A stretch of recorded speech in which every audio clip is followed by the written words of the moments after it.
से बचाना है, वहां इस प्रकार के बिल लाने आवश्यक होते हैं अध्यक्ष जी, जब कोई अनारकी लोक सत्ता के ऊपर बैठ जाए। दिल्ली में पिछले 8 वर्ष से हो रहे अधर्मी सरकार के अधर्म को समाप्त करने के लिए लाया गया है। अध्यक्ष जी, महाभारत में एक चरित्र था जिसका नाम था दुर्योधन। आज दुखद है कि दिल्ली राज्य में भी उसी चरित्र का एक उसी नकारात्मक मानसिकता का व्यक्ति इस दिल्ली के अंदर दुर्योधन के रूप में यहाँ पर बैठा हुआ है। सर फर्क इतना है, वो दुर्योधन लंबा चौड़ा था, ये दुर्योधन थोड़ा बौना है। कारी, भ्रष्ट, कायर जनप्रतिनिधि सत्ता में बैठ जाते हैं, तब जन सेवा में लगी व्यवस्था पक्ष को संरक्षित करना अति आवश्यक हो जाता है। अध्यक्ष जी, अहंकारी था, भ्रष्टाचार में इस बौने दुर्योधन ने जनता के सामने तो कहा था भ्रष्टाचार खत्म कर दूंगा, राम राज्य लेकर आऊंगा। ये दलदल है, सोनिया चोर है, लालू चोर है, डीके शिवकुमार चोर है, शरद पवार चोर है, नीतीश मुलायम सिंह चोर है, सबको चोर भ्रष्टाचारी बताया था। इसी ने बताया सर, हमने नहीं बताया, इसी ने बताया था, हमने नहीं बताया। ये सब चोर बैठे हैं सर, एक पर केजरीवाल, और बाद में इन्हीं के झूले में झूलने लगा के। इससे बड़ा छलिया क्या होगा, इन्हें जेल भेजूंगा। शीला दीक्षित के खिलाफ मेरे पास 300 पन्नों का सबूत है।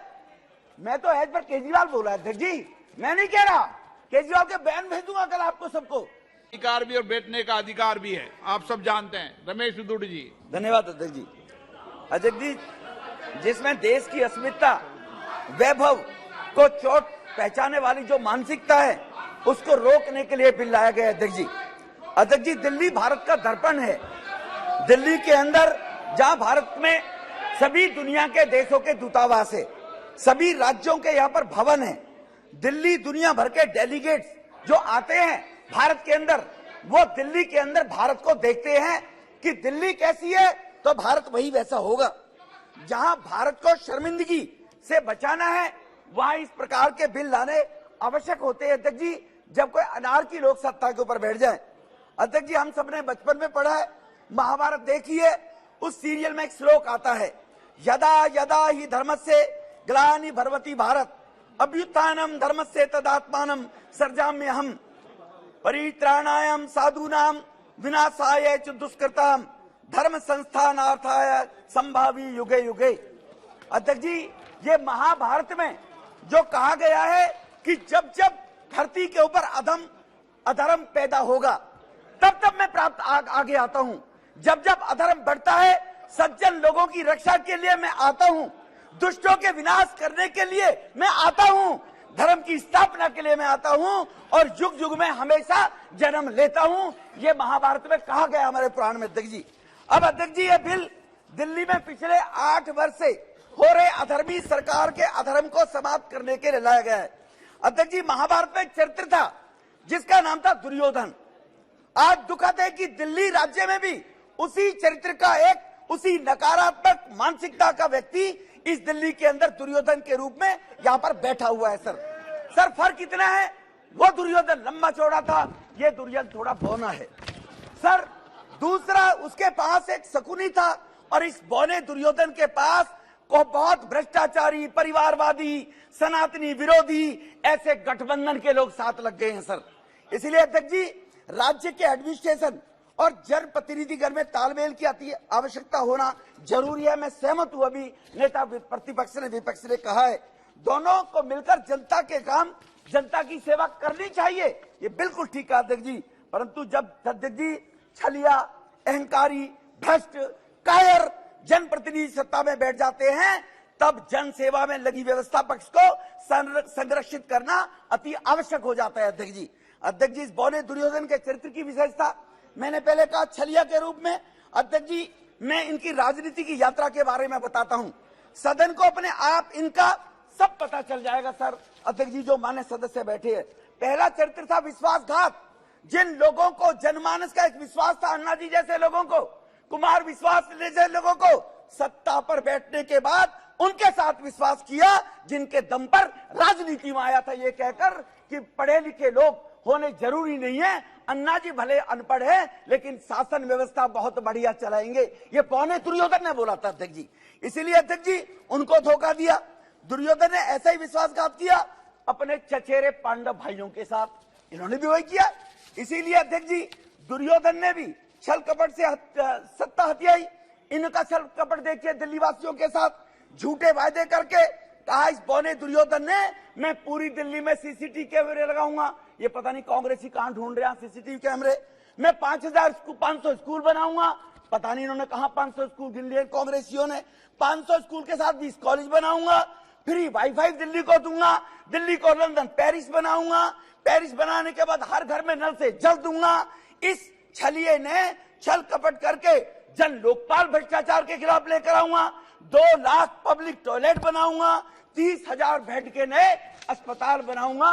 ये बताइए, दिल्ली में कोई गिनवाकर, आप दिल्ली देश की राजधानी में माने सांसद के रूप में सदस्य बैठे हुए, गिनवाकर बताएं और वो रिपोर्ट रखें कि उस छलिए ने जो कहा था वो कितना दिल्ली का विकास हुआ है। अहंकार अध्यक्ष जी, अहंकार में कृष्ण भगवान ने भी कहा था, बार बार दुर्योधन को कहा पांडवों को 5 ग्राम दे दो, एक सुई की नोक की बराबर भी नहीं दूंगा। ये दुर्योधन ने बोला था। ये जनप्रतिनिधि की सेवा भाव से काम करना चाहिए था। लेकिन बौना दुर्योधन क्या कहता है, मैं दिल्ली का मालिक हूं, ना खाता ना बही, जो ये कहे वो सही। कहता मैं दिल्ली का मालिक हूं। इलीगल काम करने के लिए, अनैतिक असंवैधानिक काम करने के लिए गुंडागर्दी दादागिरी का परिचायक बन गया। मैं उदाहरण देना चाहता हूं अध्यक्ष जी। अध्यक्ष जी, एक एक करके दिल्ली में 1000 नई बसें लानी थी अध्यक्ष जी, 1000 बस लानी थी। उसका दिल्ली में कैबिनेट ने अप्रूवल दे दिया। एक प्राइवेट निजी कंपनी को 2500 करोड़ का घोटाला, बस की कीमत होगी 1 करोड़ और बस पर मेंटेनेंस में पैसा दिया जाएगा कंपनी को 3 करोड़। जब जो कमिश्नर ट्रांसपोर्ट थी उसने कहा इसके लिए डीपीआर बनाइए, टेंडर होगा, ऐसे टेंडर दिए जाते हैं क्या? उस कमिश्नर ने अगर मना कर दिया, हम कह रहे हैं आप दे दो, तो जाकर अध्यक्ष जी बुराड़ी में कमिश्नर ऑफिस में इंस्पेक्शन के बहाने से 200 आम आदमी पार्टी के गुंडे ले जाकर उस महिला अधिकारी के साथ दुर्व्यवहार किया गया, उस पर दबाव बनाया गया कि तुम जाने के बाद ये टेंडर पास कर दो। ये 2500 का घोटाला वो करना चाहता था अध्यक्ष जी। अध्यक्ष जी, दूसरा इनका चीफ सेक्रेटरी को बुलकर, अभी अधीर दादा कह रहे थे, बिल्कुल ठीक कहा, अधिकारियों के खिलाफ व्यवस्था चलाने के लोकतांत्रिक पद्धतियां होनी चाहिए, बिल्कुल ठीक कहा। लेकिन चीफ सेक्रेटरी को कहा जो हम कहें वो करो, वरना विधायकों को बुलाकर इस देश में एक एग्जाम्पल बता दो अध्यक्ष जी 38 राज्यों में कि चीफ सेक्रेटरी को अपने दफ्तर में बुलाकर विधायकों से सार्वजनिक रूप से पिटवाया जाए। उसके साथ बदतमीजी की गई, गुंडागर्दी की गई। मैं नाम नहीं लेना चाहता अध्यक्ष जी ऐसे अधिकारियों का। इसी परेशानी से होकर दिल्ली के 8 अफसरों ने एलजी साहब को चिट्ठी लिखी। अगर आप कहो तो मैं टेबल कर दूंगा या अफसरों के नाम भी ले सकता हूं, लेकिन कहते हैं अध्यक्ष जी सदन में नाम नहीं लेने चाहिए, सदस्य के तो सदस्य नहीं है। अधिकारी, 2 अधिकारियों ने तो जो सूरबीर और मधुबर बना है उनका तो नाम लेना चाहता हूं। उनके परिवार पंजाब में रहते हैं, उनको वहां टॉर्चर करने का काम किया जा रहा है उन अधिकारियों के परिवारों को। इस प्रकार की अहंकारिता, भ्रष्टाचार में इस भौने दुर्योधन ने जनता के सामने तो कहा था भ्रष्टाचार खत्म कर दूंगा, राम राज्य लेकर आऊंगा। ये दलदल है, सोनिया चोर है, लालू चोर है, डीके शिवकुमार चोर है, शरद पवार चोर है, नीतीश मुलायम सिंह चोर है, सबको चोर भ्रष्टाचारी बताया था। इसी ने बताया सर, हमने नहीं बताया, इसी ने बताया था, हमने नहीं बताया। ये सब चोर बैठे हैं सर, एक पर केजरीवाल, और बाद में इन्हीं की झूले में झूलने लगा अकेले। इससे बड़ा छलिया क्या होगा? इन्हें जेल भेजूंगा। शीला दीक्षित के खिलाफ, मेरे पास 300 पन्नों का सबूत है। मैं तो एज पर केजरीवाल बोला अध्यक्ष जी, मैं नहीं कह रहा। केजरीवाल के बयान भेजूंगा कल आपको सबको। उसके बाद इन्हीं की शीला को जेल भेज दूंगा और ये दुर्योधन जाकर उन्हीं की गोद में झूल रहा है। अध्यक्ष जी, अब मैं इसके बताता हूं, भ्रष्टाचार की सूची, लीकर स्कैम किसको नहीं पता है सर? मंत्री जेल के अंदर है। हमारा स्कैम किसको नहीं पता है सर? मंत्री जेल में है। अभी अजीज दादा कह रहे थे आपके पास ईडी है, सीबीआई है, अभी कह रहे थे उनसे एक्शन कराओ। जब उनसे एक्शन कराते हैं तो तिल मिलाते हैं, जैसे ताते तय पे बैठा दिया उछलते हो आप लोग। जब सीबीआई से एक्शन नहीं कराते हैं, कानून बदलते हैं तो कह रहे हैं आप लोग कानून रद्द करा रहे हो। एक जबान पे तो ठीक है, कहिए हाउस के अंदर कि सीबीआई ईडी ठीक काम कर रही है, हिम्मत है तो फिर दोबारा भर के कर दिखाइए। सीबीआई ईडी अपना काम करती है अध्यक्ष जी। 5000 लोगों के वो डाले थे सीबीआई ईडी ने सर, रेट डाली है। देश का 1.5 लाख करोड़ रुपया रिकवर किया है। ये 10 नेताओं के यहाँ डल गया तो सीबीआई गलत कर रही है, क्योंकि यूपीए के टाइम में लाखों करोड़ रुपया हजम किया हुआ है। डर है सीबीआई वो ना इकट्ठी कर दे, कहीं मोदी साहब ये ना कह दे वो 2.5 लाख करोड़ रुपया भी लेकर आओ, जो 12 लाख जो माने अभी गृह मंत्री जी ने हवाला दिया था। सवार स्कूल रूम बनाने का, कंस्ट्रक्शन का, कमरों का घोटाला, जल बोर्ड के अंदर 8 साल तक जल बोर्ड का ऑडिट नहीं हुआ सर। जल बोर्ड आज लाखों करोड़ के घाटे में चल रहा है। ये शासन दिल्ली का चल रहा है। बिजली के अंदर बिजली कंपनियों ने दावा किया कि हमारा 26,000 करोड़ रुपया चाहिए। बिजली कंपनियों की पेमेंट नहीं हो रही। मैं वकालत नहीं कर रहा कंपनियों की, वो भी लुटेरे, लेकिन किसके नीचे? पहले शीला दीक्षित लुटेरी थी, अब ये बौना दुर्योधन लुटेरा आ गया। इसीलिए मैं आपको बताना चाहता हूं, उस 26,000 करोड़ की सर कर दो, स्पष्ट कर दो सर, उस 26,000 करोड़ की लेनदारी के लिए कंपनियां एप्टल कोर्ट में गई। एप्टल कोर्ट ने फेवर में दिया कंपनियों के लिए कि इसका पैसा लौटाए सरकार। 26,000 करोड़ का मतलब है सर, दिल्ली सरकार का बजट 68,000 करोड़ है, 1/3। क्या होगा जब ये छोड़कर बोला दुर्योधन भागेगा? उन कंपनियों के पैसे को कौन भगाएगा? ये कंपनी छोड़कर भाग गई, दिल्ली अंधेरे में हो जाएगी सर। कौन संभालेगा? प्राइवेट कंपनी है। तो उसके खिलाफ ये करोड़ों रुपए का वकील करके बोला दुर्योधन, करोड़ों रुपए का वकील करके सुप्रीम कोर्ट गया है एप्टल कोर्ट के खिलाफ कि डीटीसी का स्कैम आपके सामने है सर। पीडब्ल्यूडी के अंदर जो कहता था मुलायम सिंह यादव परिवारवादी है, लालू परिवारवादी है, अपने साडू को 10 करोड़ का ठेका विदाउट डीपीआर टेंडर के दिलवाया। साडू ने बेचारे ने शर्म के मारे आत्महत्या कर ली और उसका बेटा जेल गया सर। ये शायद देश नहीं जानता होगा इस बात को लेकर। इसलिए सर, थैंक यू सर। इसलिए आप नेताओं के परिवार के लोगों को, लालू परिवारवाद, मुलायम सिंह परिवारवाद, सोनिया जी परिवारवाद, वो सब उसी के पिछले को बने में सारे के सारे लोग ही। पता नहीं क्या मजबूरी है, पर कुछ तो मजबूरियां रही होंगी, यूं ही कोई बेवफा नहीं होता। इसलिए कहीं ना कहीं इनकी मजबूरियां हैं। इसलिए सर, आप नेताओं के परिवार वालों को पिछले दरवाजे से जो इनके विधायक हैं, जो इनके मिनिस्टर हैं, उन चहेतों को 437 लोगों को 2.5 लाख से 1.5 लाख रुपए, कोई ओबीसी नहीं, कोई एससी नहीं, कोई किसी प्रकार का रिजर्वेशन नहीं, 437 लोगों को सर ओबीसी रिजर्वेशन के नाम से 2000 करोड़ रुपए की बंदरबाट की, जो लेफ्टिनेंट गवर्नर साहब ने सर यहां पर प्रदर्शित नहीं कर सकता, टेबल जरूर करूंगा इनके खानदानों को, जिनको सब लोगों को 2.5 लाख से 1.5 लाख रुपए तक की नौकरी देकर इन्होंने भ्रष्टाचार कम के 2000 करोड़ रुपया बांटा जाता है। इन आम आदमी पार्टियों के विधायकों के बेटी, बेटा, बहू, मौसी, फूफी, चाची, ताई, इनको बांटा जाता है ये पैसा सर। इसीलिए इस बौने दुर्योधन के बारे में जो ये अभी बोल रहे थे 2 मिनट पहले कि वो बहुत बढ़िया काम कर रहे हैं ये बंदरबाट करने का, अब आता सर कायर था दुर्योधन, कायर था सर, लड़ाई नहीं लड़ सकता था, चाले फेंकता था सुकनी के माध्यम से। दुनिया में कोई मुख्यमंत्री है, भारत में कोई मुख्यमंत्री है जिसके पास एक भी विभाग नहीं है? इसके पास विभाग कोई नहीं है, इतना कायर है, साइन कराएगा अफसरों से। अफसर क्यों साइन करेंगे जी मरने के लिए? मुख्यमंत्री क्यों नहीं करेगा? साइन कराएगा मंत्रियों से, 2 मामा जेल भेज दिए, ठीक है ना जी, उनसे साइन करवा के जी। कायर, इससे बड़ा कायर क्या होगा जी? कोई जिम्मेवारी जो आदमी नहीं लेता हो, परिवार का कोई सदस्य जिम्मेवारी से भगे, तो उससे बड़ा नालायक परिवार का मुखिया नहीं होता है क्या सर? कि परिवार की जिम्मेवारी लेने के लोग जिम्मेवार ना हो, तो इससे बड़ा कायर क्या होगा? ऐसा कायर व्यक्ति अगर दिल्ली की गद्दी पर बैठेगा तो दिल्ली सर देश की राजधानी है सर। सर 2G स्पेक्ट्रम के मैच गेम वो चल रहे हैं सर, तो इसीलिए सर 2G स्पेक्ट्रम के दौरान अगर भारत की अस्मिता लुटेगी, अगर भारत की अस्मिता लुटेगी तो भारत बदनाम होगा, क्योंकि इनकी एक मंत्री विदेश में भी गई, एजुकेशन एक प्राइवेट प्रोफेसर की कॉल पर गई थी और यहां मैसेज दिया, मुझे कैम्ब्रिज ने बुलाया, यूनिवर्सिटी ने, एक प्राइवेट प्रोफेसर ने बुलाया था, और वहां जाकर कहती है इसकी मंत्री राहुल बाबा की तरह की दिल्ली में 5000 करोड़ लोग भूखे सोते हैं, पता नहीं अफीम पंजाब से अफीम खाकर सोते हैं क्या?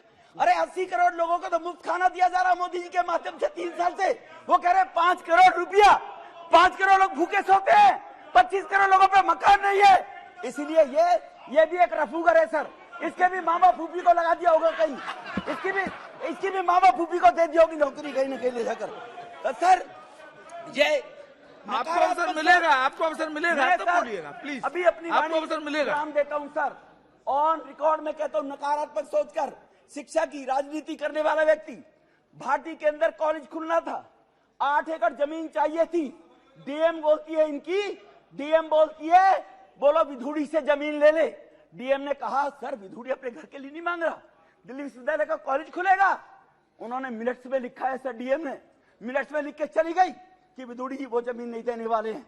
ऑनरेबल लेफ्टिनेंट लैंड उनके पास थी, ऑनरेबल लेफ्टिनेंट गवर्नर ने कितना भागना पड़ा, पहले उस लैंड को अर्बनाइज कराना पड़ा एसडी साहब को, तब वहां जमीन दी। क्या गरीब के बच्चों के पढ़ने के लिए, बच्चों के लिए कॉलेज नहीं होना चाहिए दिल्ली के अंदर? इसने कहा 20 कॉलेज खोलूंगा और नकारात्मक सोच के कारण एक कॉलेज की भी इजाजत नहीं दी। इसलिए सर मैं बता देना चाहता हूं इनको, जिस सुप्रीम कोर्ट का रोना रो रहे हैं, ऑनरेबल सुप्रीम कोर्ट ने कहा था, अभी बड़ी सुप्रीम कोर्ट की तारीफ वाहवाही कर रहे थे। ऑनरेबल सुप्रीम कोर्ट ने कहा कि तुम्हारे पास 13,000 करोड़ रुपया एडवर्टाइजमेंट के तो हैं, लेकिन रैपिड रेल के लिए 450 करोड़ नहीं है कि दिल्ली में मेरठ तक, दिल्ली में गाजियाबाद तक रैपिड रेल का संचालन हो। ये किसने टिप्पणी की है सर? ये ऑनरेबल सुप्रीम कोर्ट ने की है। तो सुप्रीम कोर्ट की ये बात भी तुम्हें याद करनी चाहिए और बतानी चाहिए, इस बौने दुर्योधन ने 13,000 करोड़ रुपया एडवर्टाइजमेंट पर प्रचार प्रसार में तो लगा दिया, लेकिन 4.5 करोड़ रुपया रैपिड रेल के लिए, डीपीआर के लिए बौने दुर्योधन ने नहीं दिया सर। इसलिए सर आयुष्मान योजना रोककर 2018 में योजना दिल्ली में नकारात्मक सोच सर, पूरी देश में गरीबों की, बीजू पटनायक जी ने अपनी योजना चला रखी है, सबने चला रखी है, लेकिन दिल्ली के अंदर गरीब का बेटा, गरीब की मां, बहन, बहू बगैर इलाज के जीवन को न खो दे, वो दिल्ली के लोगों को आयुष्मान भारत योजना आज तक इस बौने दुर्योधन ने लागू नहीं की। अरे दिल्ली वासी ने तुझे मुख्यमंत्री बनाया है, अरे तेरी दुश्मनी बीजेपी से हो सकती है, लेकिन दिल्ली के 2.5 करोड़ से तेरी क्या दुश्मनी है? आयुष्मान भारत योजना क्योंकि मोदी साहब लेकर आए गरीबों के लिए, वो आज तक लागू नहीं की सर। इसलिए मैं नकारात्मक सोच की बात बता रहा हूं सर। इसलिए सर मैं अपनी बात यहीं पर खत्म करने से पहले आपसे निवेदन करना चाहता हूं कि इसी बौने दुर्योधन के अंदर, थैंक यू, पानी की व्यवस्था, इसी उनके सहयोगी पानी की व्यवस्था कर रहे हैं। इसी बौने दुर्योधन ने 26 जनवरी को देश के रिपब्लिक डे पर बाहर का, विदेश से डेलीगेट आता है, और यही बौना दुर्योधन 26 जनवरी को राजपथ पर धरने पर बैठ गया था सर। मुख्यमंत्री धरने पर बैठते हैं, ये संविधान की बात कर रहे हैं? ये पूछिए एक बार कल केजरीवाल से जाकर कि देश बड़ा है या बौना दुर्योधन बड़ा है, देश के संविधान के बाद जाकर ये पूछना चाहिए इन लोगों को सर। तो इसीलिए 26 जनवरी को इनके लंदन में, जो मैंने पहले कहा, जो लंदन में जाकर भाषण दिया, इसलिए अध्यक्ष जी अभी अधीर दादा बोल रहे थे, इनकी बात का जवाब देना चाहता हूं कि अगर जवाहरलाल नेहरू ने बहुत अच्छा किया था, मणिपुर क्यों जल रहा था? 1993 में इसी मणिपुर में 9 महीने तक दंगे हुए और 750 लोगों की हत्याएं हुई, और तुम्हारा गृह मंत्री, तुम्हारा प्रधानमंत्री झांका भी नहीं, और हमारे ऑनरेबल गृह मंत्री साहब ने 2 महीने में दंगों को रोककर यह संदेश दे दिया देश में ऐसा अब नहीं चलेगा। आपने जो मणिपुर के बारे में बोला था, क्या कश्मीर की माता बहनों का दर्द याद नहीं है? ये कौन लेकर आया था? कौन देश को चला रहा था? नेहरू जी, पंडित जी ही चला रहे थे। कश्मीर के अंदर कितने बेघर हिंदुओं को बेघर कर दिया, कितनी माता बहनों की अस्मिताएं लूटी गई, ये किसने किया? ये नेहरू जी के कारण देश बर्बाद हुआ। अधीर दादा, मणिपुर की 250-150 मौतें नहीं होनी चाहिए थी शर्मा के, लेकिन 750 भी हुई, तो तुम्हारे कांग्रेस के राज में हुई, उसका जवाब तुम्हें देना पड़ेगा। बहुत बहुत धन्यवाद। कीजिए।